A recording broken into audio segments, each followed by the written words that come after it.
This is RTV6 News at 7, working for you.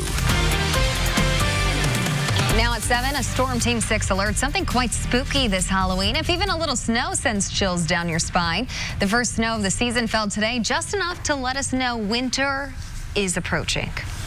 Good evening to you. I'm Amanda Starantino. And I'm Mark Mullins. Good to have you here with us. With meteorologist Kyle Mounts tonight, tracking with the flurries that arrived here and those falling temperatures too. Yeah, quite the trick Mother Nature's been playing on us today. Not liking it. No treats here. But you know, the kids still need to get out there and get some candy. They need their candy. And you can check out the view here. They are battling some of those windy conditions out there, looking around 21st Street and New Jersey and downtown. Not seeing a whole lot in the way of snow out there, but there is lots of candy for the kids to get, because I'm sure that the turnout's a little bit lower because, as we saw from Kevin earlier, we got a lot indoors at Trunk or Treat. All right, let's take you to Storm Team 6 radar and show you where we've got a few of those snow showers, and we may see a few more of those sneaking in around the city here. There you can see one little band, flurries and light snow showers that stretches back into portions of northern Putnam County, south of Crawfordsville at this point, and another batch of some snow showers around Anderson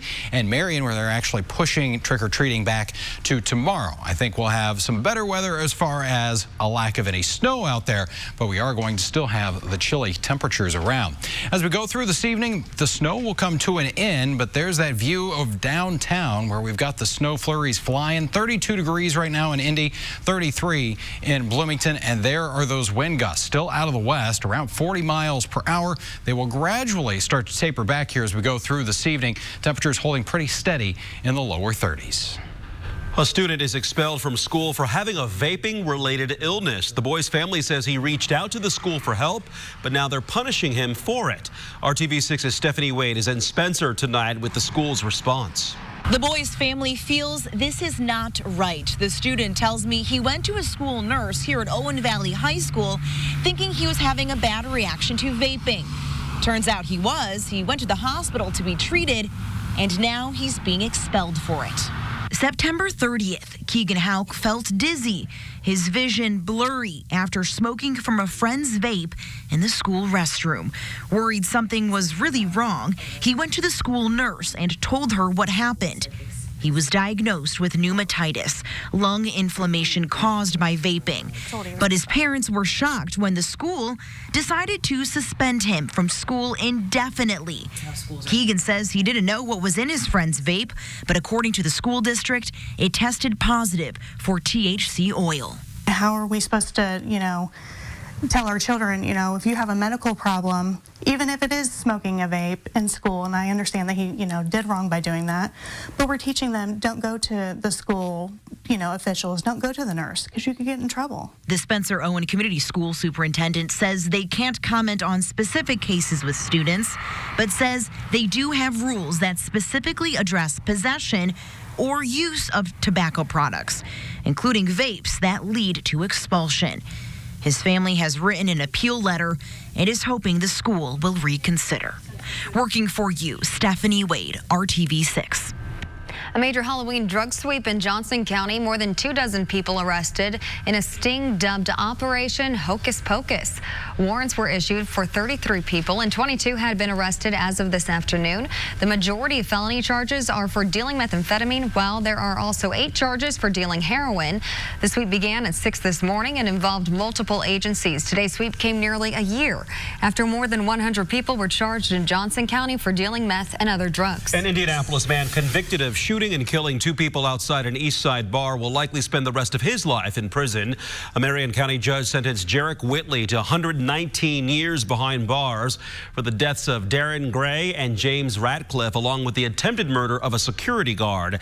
The shooting happened last year outside the Sawmill Saloon on North Sherman Drive. Witnesses say it all started with a fight inside that spilled out into the street. Besides the murder sentence, Whitley is already serving a 35-year sentence for 2 unrelated cases involving robbery and drugs. A death in Benton County, Indiana seems right out of a Halloween horror story, but it's all too real. A woman was found dead with an 8-foot-long python wrapped around her neck inside a home, literally crawling with snakes. Property records show the house in Oxford, Indiana belongs to the Benton County Sheriff. State police say it was renovated and set up specifically for the collection of snakes. There are currently about 140 snakes inside. The woman found dead has been identified as 36-year-old Laura Hurst of Battleground, Indiana. Investigators say she visited the house at least twice a week, and 20 of those snakes belong to her. There's no official cause of death right now. An autopsy is set for tomorrow. You may have seen it and wondered what is going on. A fenced-off area right across from the Motor Speedway containing a partially finished project. It's supposed to be the future home of a new Hilton Tapestry hotel, but tonight some are wondering when, if ever, it will open. We first checked in on this project back in August. At that time, the developer told us they were working through design coordination and approvals.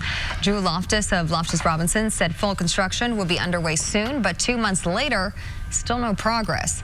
Marie Hall owns a nearby business. The unknown is always frightening. You don't know what's going to happen. We all gave a lot to have this built.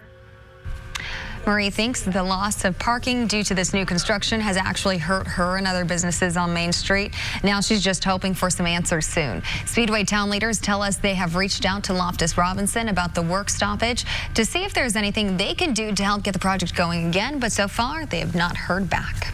For kids, there's nothing like Halloween. Everyone is excited to dress up and go on the hunt for candy. And today, students at a local school received a lot of treats. RTV6 and our parent company, Scripps, have partnered with Urban Act Academy on the east side. Today, Indy Fuel players joined the school for a Halloween reading party. The athletes read to kindergartners, first graders, and second graders. And after a couple of stories, the kids got to run drills with the Indy Fuel coach, see hockey equipment, and eat candy. One big community. They come out to our games and they support us in a lot of different ways. So it's great for us to go out into the community and give back a little bit as well. And especially with a program like this, we know how important literacy is for a child's future. So we take a lot of pride and enjoy coming out and reading to the kids a little bit and helping them out. The students at Urban Act Academy also receive bookmarks that they can use as tickets to an Indy Fuel home game. A major vote on Capitol Hill means the impeachment investigation is moving into a new phase. The latest coming up next. Plus, more challenges for firefighters. More people forced out of their homes. The latest toll as wildfires rage through California.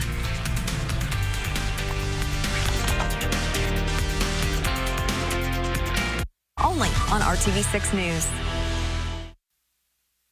This is RTV6 News at 7, working for you. Now to an historic move on Capitol Hill. The House of Representatives today formalized the impeachment inquiry into President Trump. The vote split almost entirely along party lines, and it's a very significant step. For the first time in the Trump presidency, representatives voted on the record and set rules to make the impeachment process more public. As the inquiry proceeds, we'll decide whether we'll go forward with impeachment. That decision has not been made. At issue, a whistleblower complaint alleging the president pressured Ukraine to investigate Democratic rival Joe Biden. No Republican voted for the measure. 2 Democrats voted no on the resolution. This is the third time a House of Representatives voted on an impeachment inquiry into a sitting president. It's unclear on how quick the investigation will be. Firefighters in California are battling multiple blazes across the state tonight as officials urge residents to heed warnings and evacuate when told. The Hillside Fire is the latest in a series of wildfires wreaking havoc across the state. Firefighters are rushing to residential neighborhoods, doing whatever they can to contain the new blaze. The fast-moving fire consumed at least 6 homes and at least 2 other buildings in San Bernardino County, according to officials. Now, the speed of the fire underscoring the importance of staying alert. If folks don't evacuate when we ask them to, it'll be very difficult to try to get them out when the fire is moving toward their homes. And another new blaze, the 46th fire destroying homes in Riverside County. The local high school has been opened as an evacuation center. All across the state, officials making some headway, but another round of strong winds is threatening to pose new challenges here. Up next, part of this year's FFA convention looks more like a tech trade show. A local CEO explains how today's students can prepare for agriculture jobs of the future. We're going to get rid of the snow as you head out the door in the morning, but we've got some frigid temperatures to get things started in the 20s. I'll let you know when it'll start to warm up. You're watching RTV6 News at 7. That's the benefit of Medicare from Anthem. Well, it's a fact that doesn't seem to be changing. Women simply do not make as much as men. It's even more extreme for minority women. As Maya Rodriguez tells us, there is now a major effort to close that gap across the country. We're still far behind. In a skyscraper nearly 50 floors above a city. I didn't negotiate my first 2 jobs because I didn't know I could. These women are gathering to ask for more. We've barely budged in more than 2 decades. What's barely budged? Women's salaries, still lagging far behind what men make in America. That's unacceptable to me. That's where the Ask for More campaign is stepping in. The American Association of University Women is holding free workshops across the country to teach women how to successfully negotiate a higher salary. The goal? Train 10 million women in the next 3 years. Women make up half the labor force, yet it still is a man's world in how workplace hiring and promotion practices take place, and it's on us to really change them. I found myself needing to really ask for more money than I think I was getting. Samantha Hamadan is an immigration lawyer who came to this New York City workshop after recently trying to ask for a raise. I'm hoping to really be able to parlay these skills into asking for more money at the next position. I remember asking for my first raise ever was the scariest thing. Renowned fashion designer Rebecca Minkoff says salary negotiation can feel intimidating for some, but there are ways to work through it. Among the tips, bring a list of your work accomplishments with you when you ask for a raise, and learn how to find out similar salaries for your job. There's actually a language and a technology behind how to ask for more, and so I think women are going to come away learning these skills. But the women leading this effort say even when they train 10 million women to advocate for better pay, it's going to take a lot more than a series of workshops to close the gender pay gap. I would love it if women could negotiate away the pay gap, but it's going to take companies to be more transparent about their salaries, to have more equitable practices. Until then, these women know their future salaries rest in their own hands. In New York City, I'm Maya Rodriguez reporting. Now to Hiring Hoosiers, our initiative to connect you with jobs. If you're looking to pick up some extra holiday cash, UPS wants to help. The United Parcel Service needs to hire about 100,000 seasonal workers. More than 185 job fairs will happen across the nation tomorrow on what UPS is calling Brown Friday. That includes a job fair here in Indianapolis at 700 West 16th Street. Many people will be offered jobs on the spot. The delivery company hopes to sign up at least 50,000 employees on Friday alone. The full and part-time seasonal positions are primarily for package handlers, drivers, and driver helpers. The company says many seasonal workers stay on as permanent employees. Jobs of the future are on display at the annual FFA convention happening in downtown Indianapolis, and students from across the country are getting a look at how the field of agriculture, biology, technology, and engineering are converging thanks to the FFA Blue Room. I sat down with the president and CEO of AgriNovus, the group behind this year's Blue Room. She explained how the agriculture industry is evolving, along with the skill sets that companies are looking for in future employees. Probably a student today, if you ask them, would say a job in agriculture means I have to be a farmer, maybe an agronomist, a food scientist. But today, these employers are looking for kids who are steeped in data science, who like to code, who are passionate and fired up about robotics, because the jobs are now becoming so tech and data driven. We're going to have to seek out kids who actually aren't just a part of FFA, but are in other groups and other clubs and other organizations to make them aware of these opportunities. A lot of times when I do agriculture stories, I get from people that, oh, jobs are dying in agriculture because of the technology, but is that the truth, or is it more that the jobs are just changing? I would say the jobs are changing. There are things, much like in any other industry, where technology starts to streamline labor related needs. There are probably those who would say at some point a self-driving tractor is going to replace the farmer. Not necessarily. It actually probably just makes a farmer's daily life a whole lot easier with a lot less work to be done if you have technology that can help you. But it's actually really at its core, technology is sort of unearthing or creating these new digital-based, data-driven types of opportunities for what, again, I would say is an entirely new set of kids, Gen Z, next generation, young talent, who, again, don't necessarily think about a job in agriculture as being suited for them, probably not too terribly cool, and something that they probably have a lot of misperceptions about. And so that's a role that Agronovis really feels like here in Indiana we are beginning to play, is sort of uncovering, again, the coolness factor of agriculture and showing kids passionate in tech that there's a role for them there.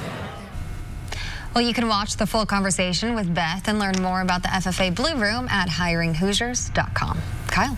All right, we got some snow out there. It's not the first time, though, on Halloween we've had some snow. Actually, 5 years ago, we picked up 1/10 of an inch officially, that making it the snowiest Halloween that we've had. We'll see, we may eclipse that today. We continue with some snow showers and a few flurries out there around Indianapolis, stretching along I-74 back to the northwest. Again, may see a little bit of that trying to accumulate on some of the grassy surfaces and the mulchy areas. Otherwise, I think the roads are going to be fine. They're warm enough and wet enough from what we've had throughout the day. Logansport to Peru and even around Marion, moving back into Muncie, you've got a few of those light snow showers. Our temperature, it is meaning business out there as we have dropped throughout the day. We're into the lower 30s now. That west wind close to 30 miles per hour, and it's sending the wind chill to 18 degrees in the Circle City. Feels like 19 for you in Peru as well as Columbus, with that temperature right at the freezing mark at 32 degrees. By tomorrow morning, well, what's going to happen is that the wind will begin to drop off and those skies are going to clear out, and that will send temperatures into the middle 20s. So these are actual numbers. 25 for you by Friday morning in Lafayette, 28 in Muncie, 27 Anderson, Indianapolis at 26 degrees, and Richmond at 26. You'll notice we don't have any frost or freeze advisories because the growing season has ended, so it's just going to be cold, and we'll have to deal with this in the morning, layering up for 26 degrees in Bloomington. As we go through Friday, the good news is the sunshine is back, and that will help temperatures a little bit. Still going to be cold, though, for the lunch hours. We're in the upper 30s. We'll get back to the middle 40s tomorrow. A little bit of a breeze will add to that chill, but it'll be a southwest wind around 10 miles per hour. Your afternoon high close to 50 degrees in Columbus and Bloomington. We should be a lot closer to 60 this time of year, 46 in Lafayette and Indy. Jump ahead to your weekend. Saturday morning, TrueCast trying to squeeze out a little bit of a light wintry mix. Think we'll keep it dry here as we go through the weekend, but we will increase the clouds throughout the day on Saturday, with temperatures stuck in the lower 40s there at 42. 48 on Sunday as we get a little more sunshine back in the forecast. And don't forget, this weekend, the clocks, we fall back, get that extra hour of sleep, and that also means that the sun will be setting before 6 p.m. next week. Here's a look at your 7-day planning forecast. Those highs in the 40s this weekend, looking a little bit better as we get into early next week. We're in the lower to middle 50s, and overall a pretty quiet stretch of weather. We don't have any additional snow chances in there, but a couple of chances for some rain showers. It's nice to see the flurries and then send them away for a little bit, right? Yeah, now that we've got that first taste. Right. Thanks, Kyle. We'll be right back right after this. Than my migraines. I am Kelly. Fast food menus that display calorie counts seem to be helping people make healthier choices, at least in the short term. When the menus first rolled out, studies showed people ordered meals with 60 fewer calories. That started to creep back up. Now people are ordering an average of 23 calories less per meal. Researchers say they'll now look at how the calorie counts affect ordering at sit-down restaurants. A federal law went into effect last year that requires restaurants with 20 or more locations to include calorie information on menus. And there's a new effort to get Indiana schools to use food that's grown by Hoosiers. Today, the Indiana Grown program released a new buyer's guide. It's going out to public schools across the state to help food service directors find products grown in their area that can go straight from the farm to the school cafeteria. Everybody wins in this type of situation. Kids win, farmers win, and communities win. Really, more money gets put into our local economies if we're really encouraging schools to purchase from farmers. The new guide is being paid for by a farm-to-school grant obtained by the State Health Department. The perfect recipe for an anxiety-free Halloween. Kids get to eat candy and play while playing it safe. Community leaders hosted the 24th annual Safe Halloween Trunk or Treat tonight at the Indiana State Fairgrounds. It just wrapped up at 7 o'clock. The free event gave parents and kids a safe place to celebrate Halloween. Several generous sponsors helped supply treats and other goodies for the kids. How exciting is this for the little one? She's very excited. I think I'm more excited for her, though. Tell me about your costume. I'm a skeleton for the Day of the Dead. And what's your mission here at Trunk or Treat tonight? Get the most candy I can get. All right, the event began as a community service for families living near the fairgrounds, but is now open to children citywide. The organizers say Trunk or Treat has provided a free, fun, and safe Halloween for more than 60,000 children since 1996. I like her plan. I think that's a good one. Get all the candy. Yeah, and in high demand there indoors because a lot of the kids, not battling the outdoor elements and can't blame them. Yeah, we got some snow showers still moving through the air out there, but those will end here as we go through tonight. The wind will relax too. Just chilly with some sunshine tomorrow. Those highs in the 40s. All right, thanks, Kyle, and thank you for joining us for RTV6 News at 7 o'clock. We'll be back at 11. Happy Halloween.